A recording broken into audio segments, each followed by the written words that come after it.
Ndagusuje cyane aho dukurikirana umunsi ku wundi. Kigali inkuru y'Indaya Yarongowe Nigini yamaje kuba gaterera nzamba kanyina wa nzamba ku mpinga ya nzamba. Ngaho ngo ukorero byagenze bite noneho. Umujyi wa Kigali ahazwi nko mu Njamina haravugwa inkuru iteye ubwoba yasize benshi bacitse ururondogoro. Amusore ivuga ko yapfuye ahasanzwe muri Ruhurura nyuma y'ibyabaye mu ijoro ryo ku cyumweru ubwo yarari kumwe n'Indaya. Amakuru aturuka mu baturage avuga yuko kuri uwo munsi wo ku cyumweru uwo musore wigize igini yahuye n'Indaya muri ako gace ko mu Njamina, bombi binjira mu cyumba bararyama. Nyuma yo kuryamana rero nibwo iyo Ndaya yatangaje ko uwo musore yahise ahindura imyitwarire mu buryo butandukanye kandi butangaje.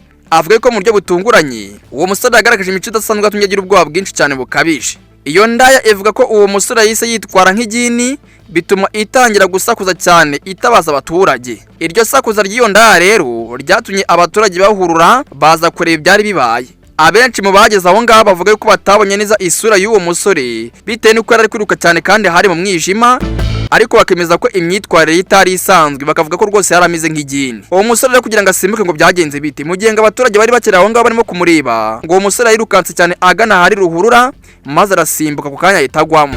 Nyuma yo kugwamo rero ntiyongeye ngo kugaragara, bituma bamwe bavuga ko rwose ashobora kuba yikuye muri Ruhurura, dore ko rwose benshi bavuga ko ashobora kuba ari igini. Ngo icyakora ku hakani nibwo hamenyekanye inkuru ibaje ko umurambo w'uwo musore wamonetse muri iyo Ruhurura, ko umurambo w'uwo musore wagaragaye muri iyo Ruhurura asimbutsemo ku cyumweru akagwamo. Ibingi byase byemezwa ko urupfu rwabereye aho yasimbutse, bituma inkuru ishaho gutera agahinda n'uruhererekane rw'ibibazo mu baturage. Inzego zibishinzwe zahise zitabazwa vuba vuba byihutirwa, umurambo kurwa muri iyo Ruhurura ujyanwa mu bitaro bya Kacyiru kugira ngo akorwe isuzuma rigamije kumenya icyateye urupfu rw'uyu musore mu by'ukuri, ndetse anamenye impamvu yagaragaje imyitwarire imeze nk'igini umwanya ari kumwe n'Indaya. Kugeza ubu inkuru iracyari mu iperereza, aho benshi bakomeje kwibaza icyateye uwo musore guhinduka nk'igini, ndetse n'impamvu yahisemo kwigira igini ubwo yaryamanye n'Indaya, n'impamvu yatumye agwa muri iyo Ruhurura maze akasiga ubuzima. Ngare gukora iby'Indaya zo mu mujyi wa Kigali, kandi shana narababwiye nyihera subscribe n'imbaraga mugize kuri iyi share. Ngende cyari Obi na ngini Obi Time News.